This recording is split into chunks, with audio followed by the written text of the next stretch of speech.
Hey folks, Go Gallagher here for your daily dose of D&T. If you're enjoying this, please consider supporting it in the future. In the comments down below, you'll find the link to all the PayPal information and whatnot.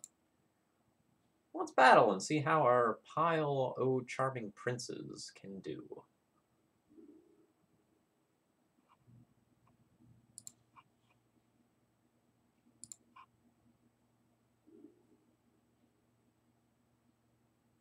This is an easy mulligan. We only have a single land, no ether vial. This one's going to be a keep.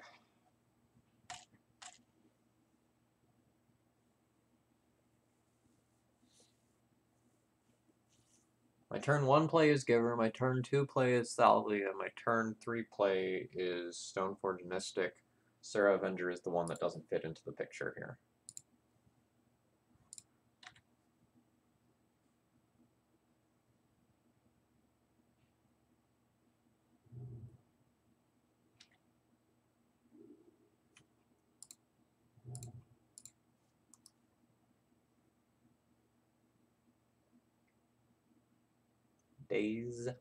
Days. That's fine.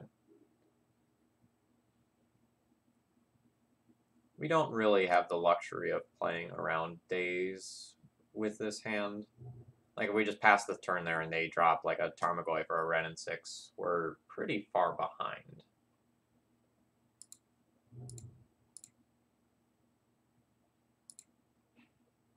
We're going to play the Thalia here. If they don't Lightning Bolt it on their turn, I get to protect it via Caracas. If they do Lightning Bolt it on their turn, I get a Daze-proof Stoneforge Mystic that also can't be Spell Snared.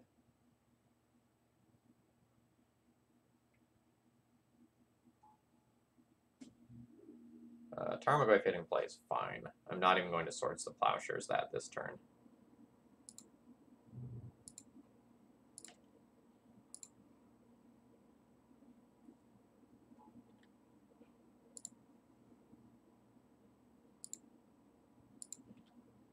We're going to take the Batter Skull here and put a good amount of pressure on my opponent to actually have the card Lightning Bolt in their hand right now.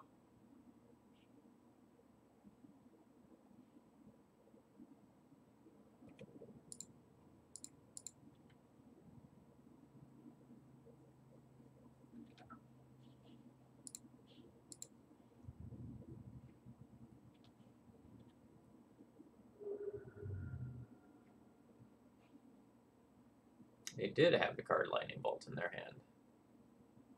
Well, that's pretty good.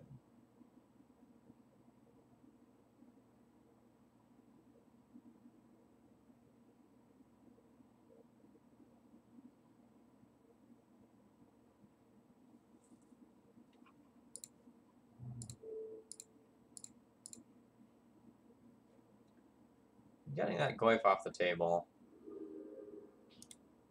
And then I think I'm going to take out this.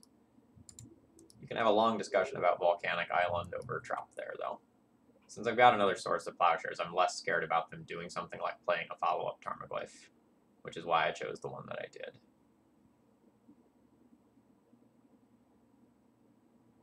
And I think I'm willing to take another hit to just resolve a Serra Avenger here. So, like, I'll take 3 damage, go down to 14. They'll take 5, going down to 15, and then I'll Swords to Plowshares the Goyf.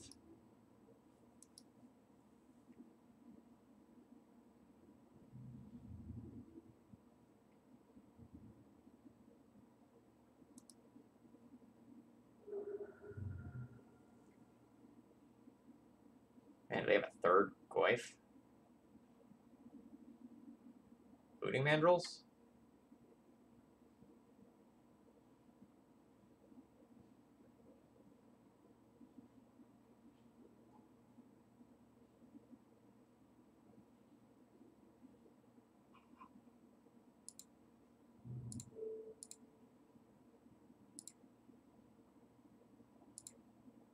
I think I'm more scared of the trample on that than anything else.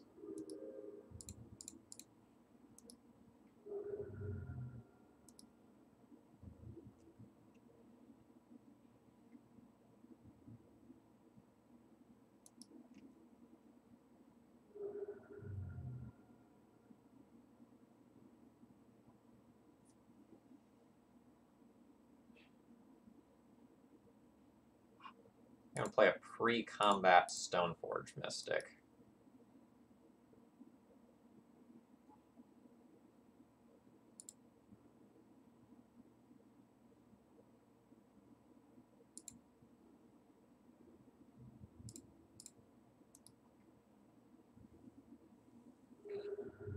Getting Sword of Fire and Ice here because, like, if the Stoneforge makes it around the table and puts Batterskull in play, the only thing that's going to beat me is probably a True Name Nemesis.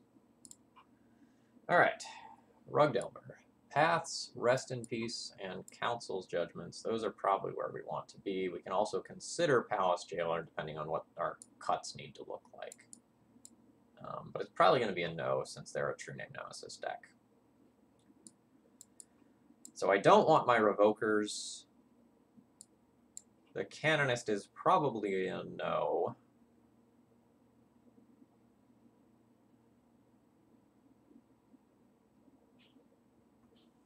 So against Rug with my traditional list, when I'm on the draw, I'm trimming a Vial, the Jailer, which I don't have this time around, and my Thalias.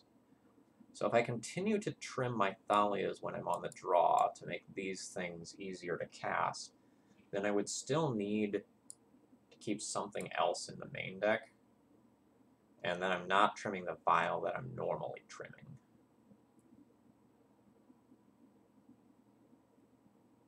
Which I think is okay. I could also play the Sanctum Prelate when I'm on the draw still.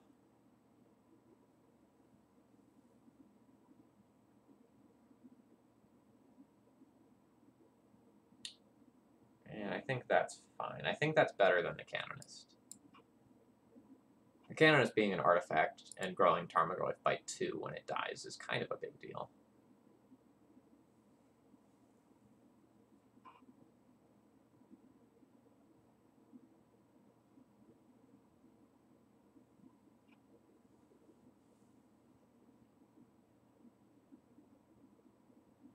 We have a medium hand that isn't bad enough to throw back, but doesn't necessarily feel good. I also don't know if it's a hand where I can afford to wasteland my opponent.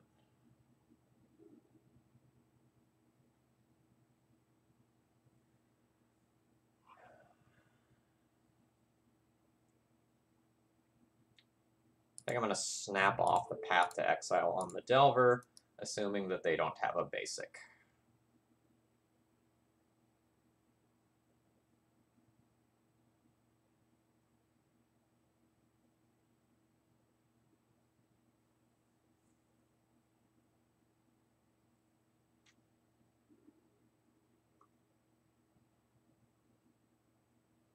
Alright. I do kind of think that they have a Daze or some other counterspell, though, based on that pause.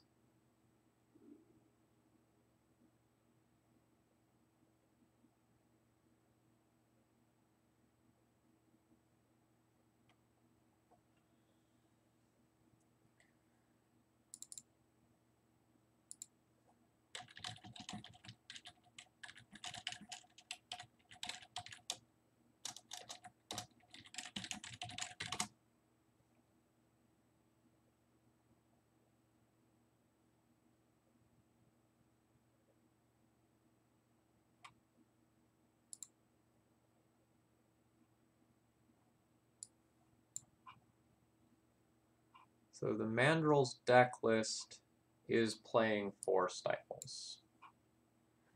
So if I just go for Wasteland on Volcanic Island, I may throw away some mana.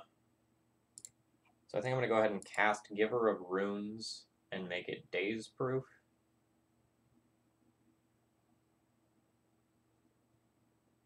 My opponent doesn't have True Name Nemesis, so I don't actually need to super aggressively wasteland them. If they are on Daryl's deck.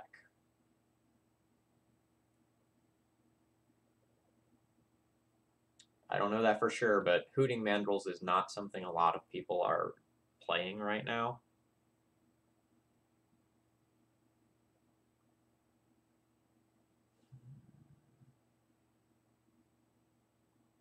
Yeah, I think we're not going to go for mana denial this game. We're going to go for like value off of my Recruiter of the Guard, Charming Princing my Recruiter of the Guard.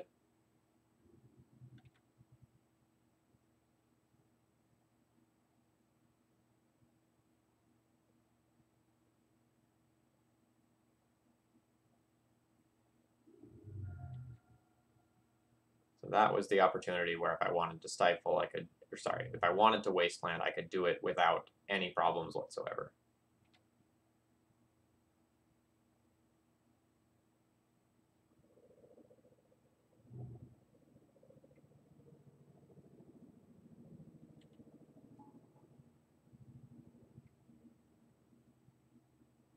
All right, you've got a couple of creatures. Do I want to Council's Judgment one of them away? Yes, I think I do.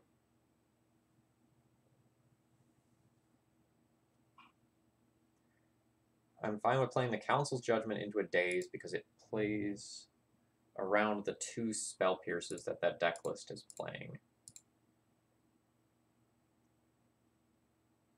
And if they have the Daze that I kind of suspect that they have, then like we're playing the Recruiter more safely next turn. Yeah, that's totally fine.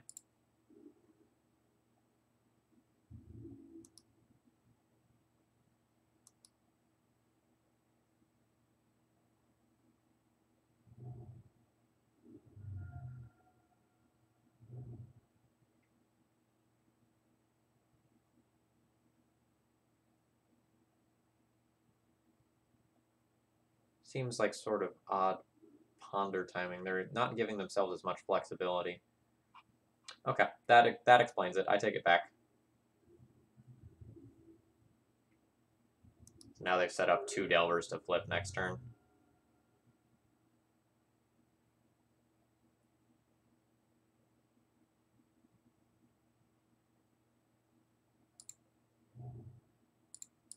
What am I recruitering for? I don't have Wisps. And I can't recruiter for my flyers. Is it Stoneforge? Or is it just a Giver of Runes? And try to make it so that if I draw a flyer, I can sort of like brick wall the board. I think that's correct. I need to work on stabilizing things.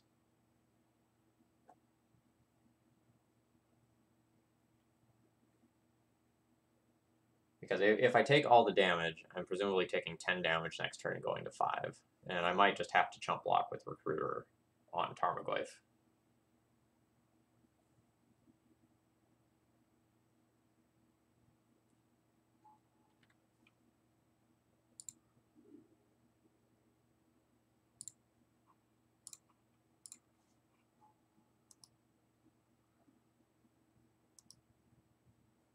See what they're flipping to.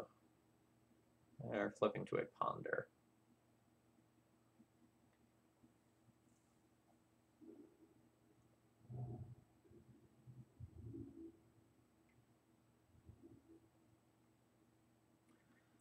Probably need to take the chump here. Charming Prince can block Tarmogoyf next turn. Like to draw like a Sarah Avenger or something like that. That can like block a Delver and help to lock up the rest of this board. Oh man, if that's a Hooting Mandrels here, I'm in trouble.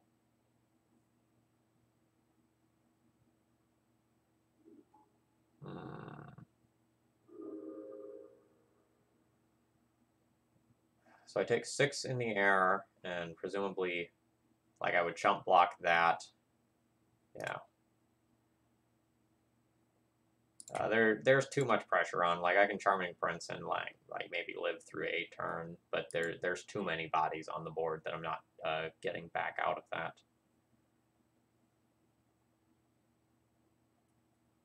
Do I need to play the Palace Jailer when I'm on the play, / do I want to play the Thalia when I'm on the play?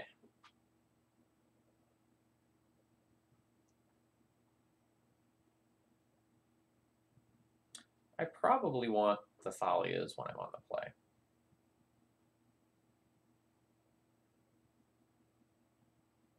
So on the play, I might like not play this. I might cut a Vial.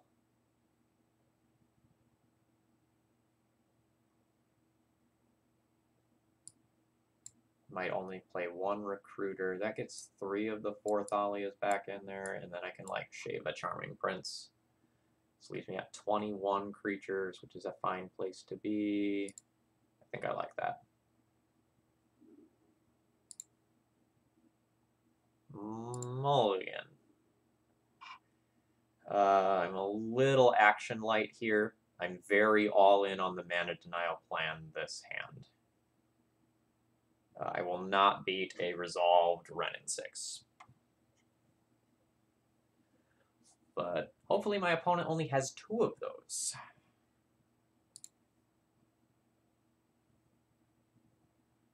And we'll junk one of our planes.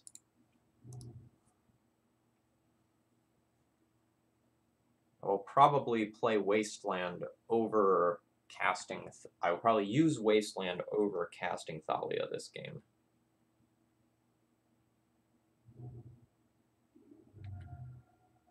Hoping my opponent doesn't lead on Delver. Like, I just want him to ponder. Rats.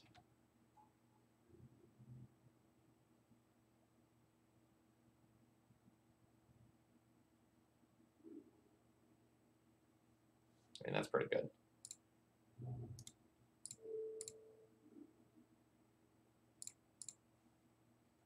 Please resolve.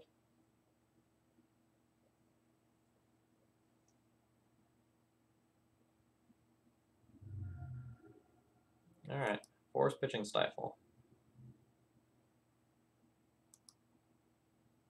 Please don't flip.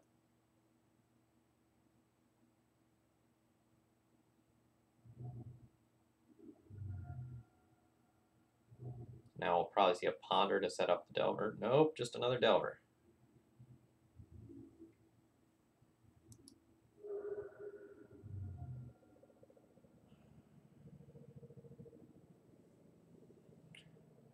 Alright, if the Delver's blind flip, I take 6,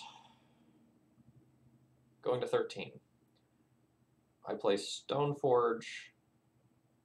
I take 6, going to 7. I put Batterskull in. I go to 1. I attack for 4, then I die.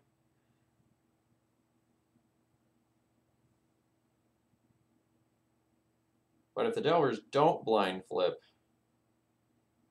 and I wasteland and my opponent's stuck, I can probably just win the game.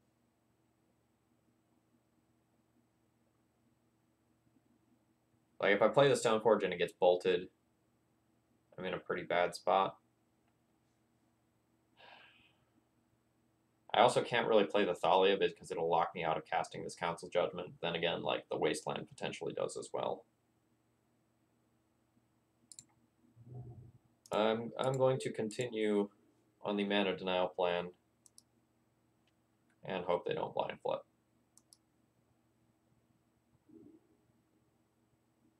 Alright. Well, it looks like my opponent doesn't have land, though. So drawing a Swords to Plowshares is insane. Or drawing something I can trade with a Delver is also insane.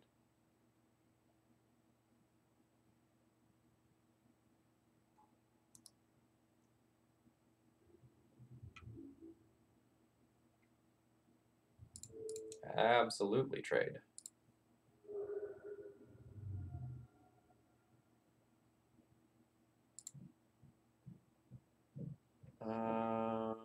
Stoneforge first? No, let's Swords to Plowshares first. Gives them less time to have drawn a Force of Will or Force of Negation. And I need this off the table.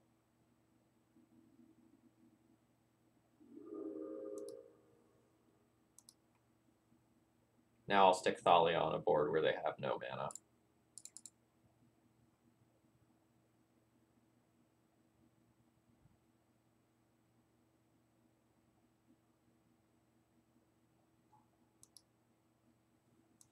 So then I'll probably end up with like uncounterable Stoneforge Mystic for Batterskull, and that's that.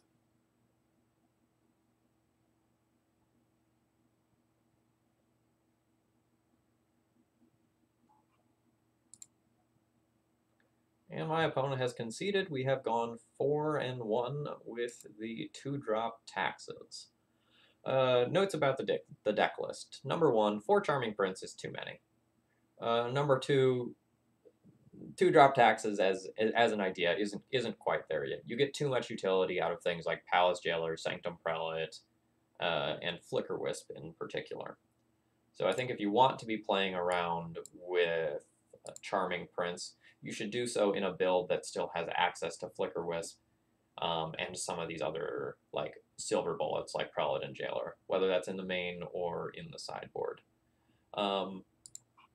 2 drop taxes is something that I will return to from time to time, and if you're looking for something to do to shake it up, feel free to try this. And again, if you're enjoying daily D&T, please consider supporting it. Cheers, folks. I'll see you next week.